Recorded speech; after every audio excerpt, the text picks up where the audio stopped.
Junior 3, how are you today? Welcome back. Today we are going to read chapter 4 of The Mummy with No Name.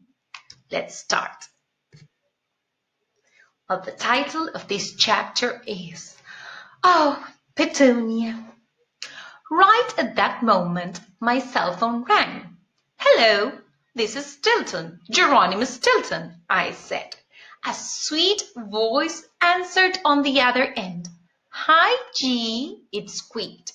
I immediately blushed. Thank goodness the caller couldn't see me. It was my fascinating friend Petunia Pretty Paws. She's a TV reporter who has dedicated her life to saving animals and nature. I have had a huge crush on her for the longest time. But whenever I'm around her, I turn into a bubbling, blundering fool.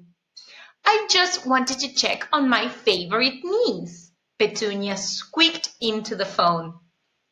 I didn't know what she was talking about. Your niece, I muttered, confused. Just then, Bugsy pulled at my jacket sleeve. Is that Aunt Petunia? She asked. My head was spinning. I couldn't believe it.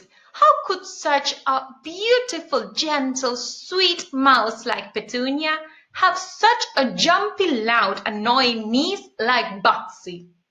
Yes, Bugsy is my niece, Petunia was saying into the phone. And I need you to do me a favor and take good care of her for a week while I'm away. Thanks, G. Bye-bye. I hung up the phone in a daze. Responsible for Bugsy? I wasn't thrilled about that, but I'd do anything for Petunia. Hey, Uncle G, why are you smiling like that? Are you in love with my aunt? Will you marry her? Can I be your flower mouse? What kind of wedding cake are you going to have? Oh, I have an idea. I'll call Aunt Petunia and tell her you're in love with her, Bugsy squeaked. I jumped to my paws. No, no, no, don't call Petunia, I shouted. Bugsy shook her head. Face it, Uncle G, you are one lovesick mouse, she insisted. My head began to pound. I felt like I was going to explode. I am not your uncle. I am not sick, I yelled. Just then the phone rang. It was Petunia Prettypaws again. G, I want to remind you to treat my niece well, she said. She's such an angel. I shook my head as if in a trance. Then I hung up the phone with a deep sigh. What was it about Petunia that made me all weak in the paws? I caught Bugsy watching me. She had a smirk on her snout, and she turned to Benjamin. Do you know that when your uncle talks with my aunt, he really looks very goofy? She told my nephew. I pretended not to hear. What else could I do? Good. So in this chapter, we get to know Petunia Prettypaws. Okay, so let's go over some of these vocabulary we have in this chapter. Our first word is squeaked.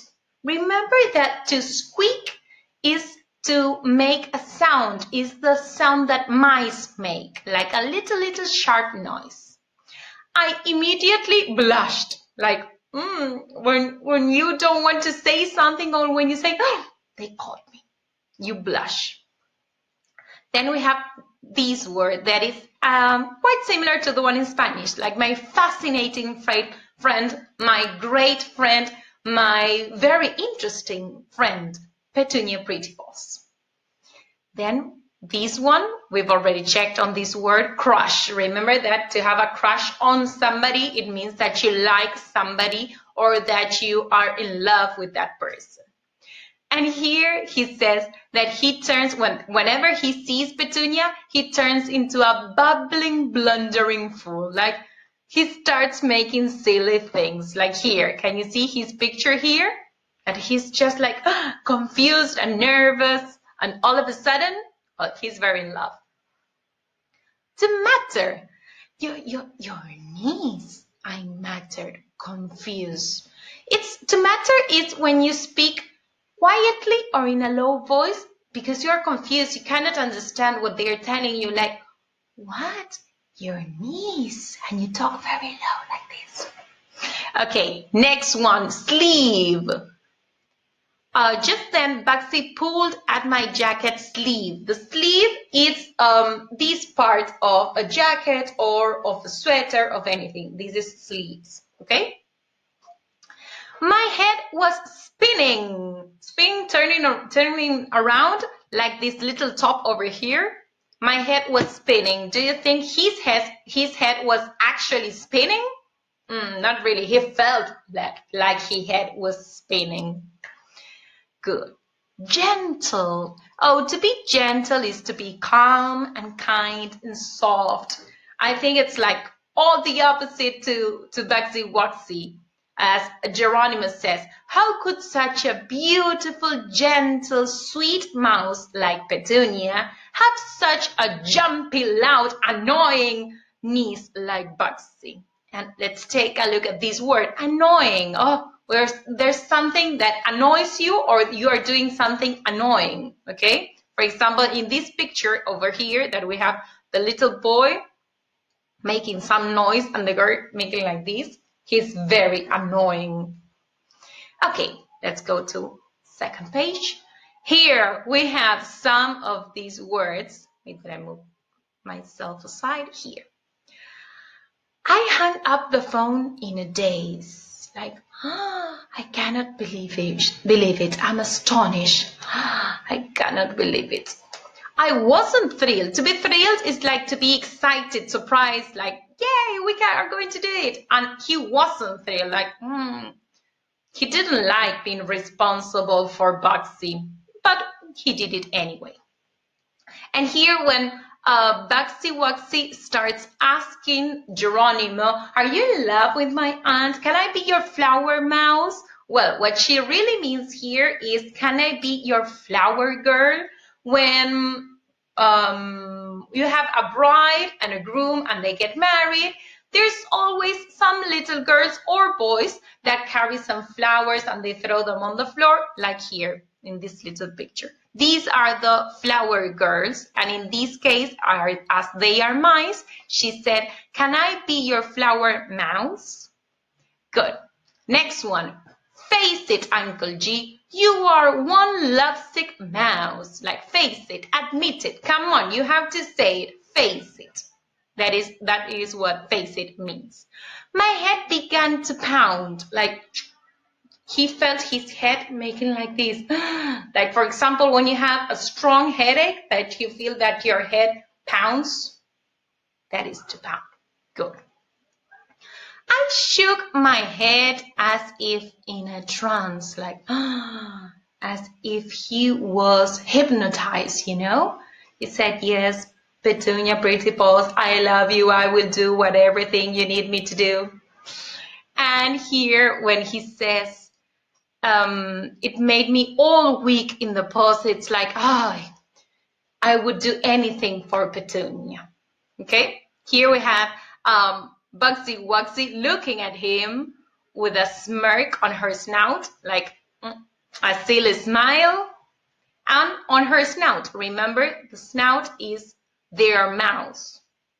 Their nose. And he really looks very goofy. Like, when you are goofy, you do silly things, you behave silly, you start making crazy things, like this little emoji here. Okay, what we need to do today is the following. We are going to reread chapter 4. You can do that by rewinding this or going back into the video, and you can follow the reading with your book while you listen to me reading, okay?